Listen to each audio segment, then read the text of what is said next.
வரவேற்கிறோம். வணக்கம். வணக்கம். ஆமா, இன்னைக்கு என்ன செய்தி? இன்னைக்கு பாத்தீங்கன்னா நம்ம முதலமைச்சர் ஆமா, நம்ம மு.க. ஸ்டாலின் அவர்கள் அவரு நம்ம இங்கிலாந்துக்கும் ஐரோப்பாக்கும் போயிருக்காருல்ல. ஐரோப்பானா நம்ம இங்கிலாந்து சேர்ந்ததுதான். ஓகேவா? இங்கிலாந்து ஜெர்மனிக்கும் போயிருக்காரு. எதுக்கு? முதலீடு வந்து இருக்கிறதுக்காக.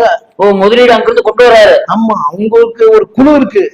அவங்க குழுவோட பேர் வந்து டிஎன் ரைசிங் குழு அப்படின்னு வச்சிருக்காங்க. அவங்க குழுவுக்கு பேர் போயிருக்காங்கல்ல. ஆமா, புரிந்துணர்வு ஒப்பந்தம் கையெழுத்து போடுறதுக்காக.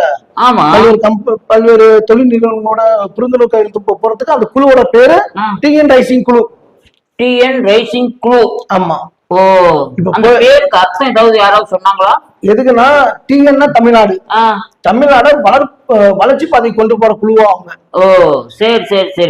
அவங்க ஏதோ ஒரு பேர் வச்சுக்கிட்டு என்னதான் விஷயம் வந்திருக்குது. இப்ப வந்து பாத்தீங்கன்னா கிட்டத்தட்ட 15,000 கோடி